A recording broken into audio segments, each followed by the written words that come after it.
Are you twins? We get asked that every day. And yes, we are twins. We both work for New York City public schools as licensed speech and language pathologists. We love seeing our students' eyes light up when they actually get it. But here's the interesting part about our story. We struggled throughout our early childhood education with an undiagnosed learning disability. Imagine going through middle school, high school, and even college struggling academically with reading. We don't have to imagine. As kids, finding books about characters that look like us, dress like us, and even played like us is what got us through. That was the game changer that motivated us to read even more. That's why we started Shenelle and Gennelle, where book talk meets culture. Besides, what's better than unpacking your favorite stories with your best friend? Nothing. Girl, you know we unpack more than just books. Yeah, you're right. I'm thinking about buying some shoes, but Shenelle, what? Shenelle, what? You never buy shoes.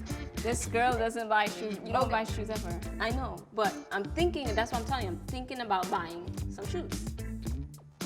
If I'm thinking about, like, so if you come with me, so the real story is, I'm gonna go to the store, you're gonna see shoes, and I'm gonna be like, oh, these are cute. And then you're gonna say, no, you should get them.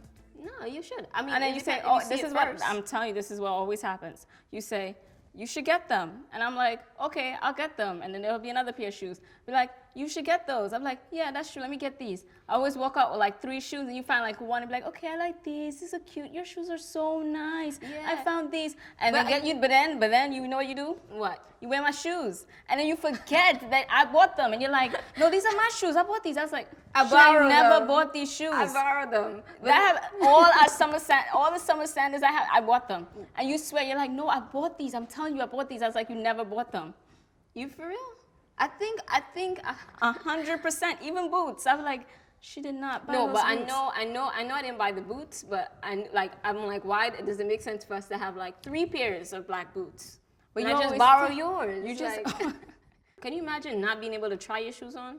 Yeah, that would be crazy, because even trying on the shoes, you still end up with a size that's, may not, or one size that fits and one size that's too tight. Yeah. Especially if you got that display model and the one in the box, you're like, please have another pair in the back. Please have another pair in the back. Yeah, because I never want to take the one that's on display. Yeah, you're like, your shoe is never going to fit right. It's going to be flippy floppy and it might have a scuff on it. Oh, no. Yeah, they go back there and they're like, no, this is our last pair. And you're like, oh. It's like when the salesperson goes back and you're like waiting for them to come back, and then you see them empty-handed. You already know. Your spirit goes like this. Oh shoot, they don't got it. Yeah, they come back empty-handed. Oh. And they're like, can you check your other stores? And then they'll tell you something ridiculous, like in a different state.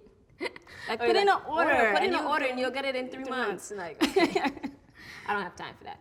But it reminds me of this book, New Shoes. I love this book. This book was really interesting about these 2 little girls that get new shoes, during the Jim Crow law eras. And it's really amazing how they changed the narrative up. This was such an unexpected, fun book for me to read.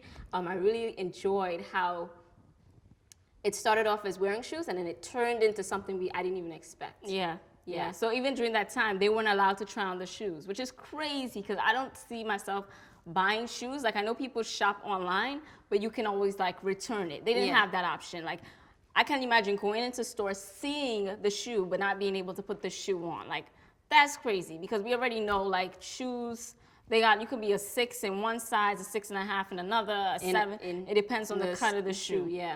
And so I can't even imagine. Something I thought I was interested in this book, there was a page that stuck out to me that I liked.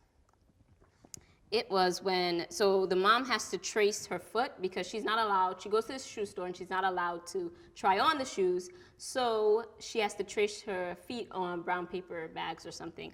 And she says, Mama traces my feet. Mr. Johnson takes the paper and comes back with a shoebox. Mama holds the shoes next to me. Mr. Johnson fidgets. Yes, I think these will fit, Mama says, and she counts out money. And that's the exchange. Like, she never gets to really hold the shoe, interact with the shoe, try on the shoe, model with the shoe, look at the shoe mirror. Yeah, that's you gotta kind of. Then you gotta ask everyone's opinion in the store. Shoe. Like, women really know. Like, what do you think? And women will give you their advice without even asking. You put it on, they're like, it looks good. Mm-hmm. And then if it doesn't look good, they're like, I don't know. Yeah. Yeah, and then it goes into big competition. Where you going? Where you gonna wear it with? Yeah. So I can't imagine just tracing my feet on paper bags and then cutting them out to see if shoes fit. Yeah, or placing the shoe on top of the paper bag to see if it would fit. And like that, I think that line resonated with me as well, because when she said like, I think this would fit, I think it spoke more to like a compromise.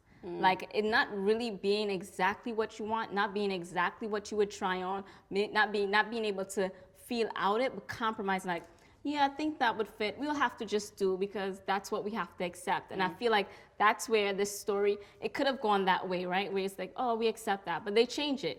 And I feel sometimes even like in the fashion industry, I mean, makeup, I think people compromise. They may not have your shade or your tone. They may not have the right products for your hair. They may not, but you compromise and we'll just use this because I think it would work, even though the industry has come a long way in trying to make those games, you know? Yeah, I agree with you. And I also think too that what I like is that these girls don't settle for this compromise, you know? Because there's either further in the book, she says, she asked her mom whether or not they're able to like, she said, Mom, aren't colored people allowed to wear shoes? And her mom said, no, they're not. They're not allowed to try the shoes. She said, but let's focus on how nice your shoes are going to look when you go to the first day of school. So it's almost like, you know, in that time period, there were those who were trying to make change, and then there were those who were trying not just to have peace. You know, they didn't want to have the ruckus of fighting the system. Yeah. But I love that these little girls made the change that they wanted to. So they come up with all these ideas of how they could make money and how they can get their old shoes. Yeah, they start doing all these chores to get these new shoes, to get old shoes, through babysitting. They buy a tin of polish. My girls, they changed the narrative. They definitely was like black girl magic all the way. My girls opened up their own shoe store. Yes, I loved it because the way the author did it, you didn't really know that's what they were doing until the very end, which makes it very like, wow. And it speaks to entrepreneurship and black-owned businesses and just like, you know, you're not settling for what society said they had to do. They came up and they were young girls. They came up with a new idea, a new concept, and everyone can try their shoes. They didn't only change their narrative, but they changed the concept and the experience for everyone in their community. Which is so like amazing. I love this book. And I think that the story, even though it's so simple, it's just a few pages, it's such a simple story. I think it has like deeper themes in it, like, you know, seeing a problem and instead of sulking your problem, like, well, that's just the way it is. That's the way it is for us. Like finding that problem and finding a solution that helps your entire community. Like those girls did not only help themselves, they helped their community realize that they can actually start their own business and sell their own shoes. And then now they were making money. The girls were selling shoes that they got for free, almost some of them for free, for like $1 or $2 or a penny or two. And it was amazing that people came together, and they were able to try on the shoes. Yeah. And they had the support of their community. Yeah, be a world changer, right? That's what these girls say. They started changing the world and changing the narrative. I think that's amazing. I think that's what kids need to be, the creativity needs to be sparked early. Like you have a problem in your community, fix it. Don't complain about it, don't sulk about it, change it. If you see something, and it could be something small. It could be just making everyone in your community say, hey, listen, we're going to try not to litter. We're going to try and make sure our block looks clean. And starting a campaign and rallying around something to make your community a better place. Yeah, I think that it takes a group effort.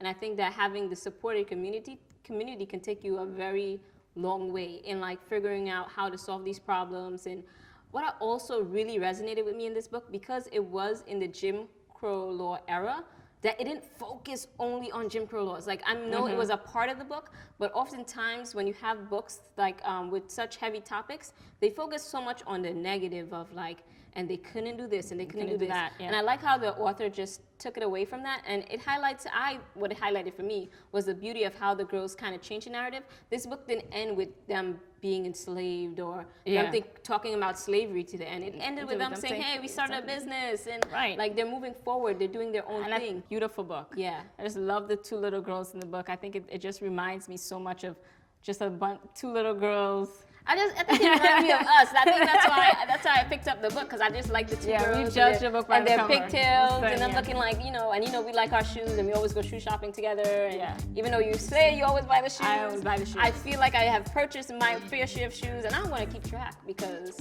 I really don't know how many shoes. If you claim this is true, I don't know how many shoes I really own. Thank you for watching this episode. We hope you enjoyed and feel inspired. More importantly, we want you to engage in conversation and join the community. If you want more information about us, the books, or topics that we discuss, check out the description box below. Bye. That was almost perfect. Almost. Almost. That's pretty good. Okay. What didn't you like? I saw a projectile. And I was like, no, come back. You didn't see that, right? Maybe there's a short camera, but my eyes showed it. My eyes was like, what are you doing? My eyes definitely deviated, like, no. Okay. Thank you for watching. We hope you enjoyed this episode. And if you like what you see, please share, like, and subscribe. Till next time. Bye.